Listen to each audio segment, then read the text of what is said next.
Savannah's iconic fountain in Forsyth Park is commonly associated with tourism and even weddings.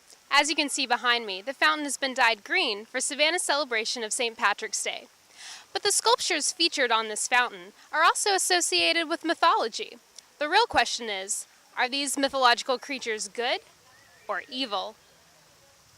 The fountain is probably one of the signature pieces, an icon or a logo of the city of Savannah. Hugh Golson is a Savannah historian and preservationist. He collects postcards of the Forsyth Park fountain and has been studying the fountain's history for much of his career. But come the 1850s, we had some people in town who were a little more far-sighted. One of them was Mr. William Hodgson, who was married to Margaret Telfair, and there was a lot of money in that family. And he wanted a larger park, a European park like Tivoli, like Luxembourg Gardens. The cost for fountain number 5 was $2,500, but something tells me Mr. Hodgson and some of his friends ended up paying for it.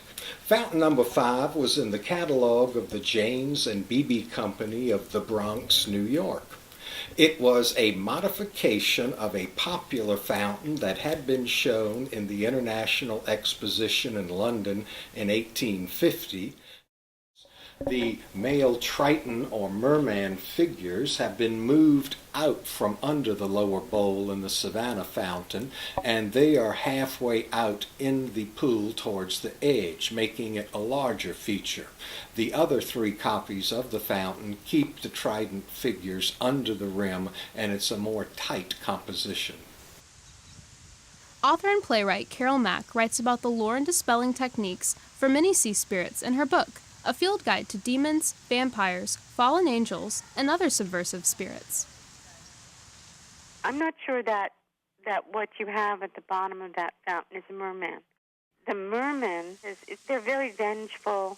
They're creatures with human upper bodies and fishtails, and they have no soul.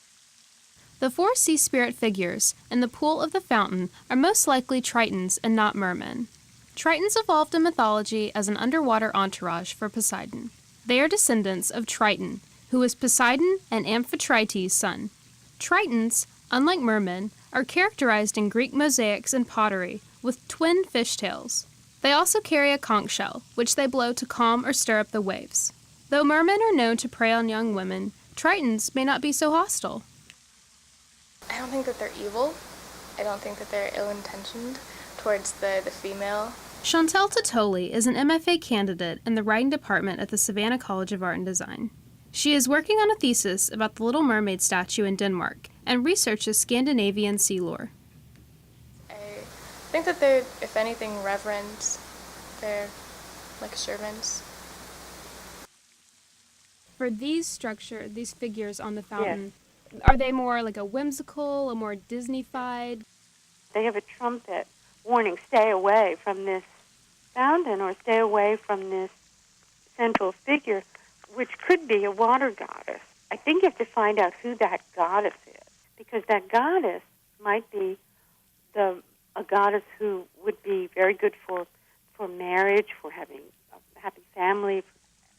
I think it depends on that central figure. While the Tritons may be easy to identify in the fountain's narrative, the identity of the goddess at the top of the fountain is unknown. Based on the context of the Triton sculptures, she could be Amphitrite, Triton's mother, thereby grandmother of the Tritons. She looks very regal, and most importantly, she looks unharmed.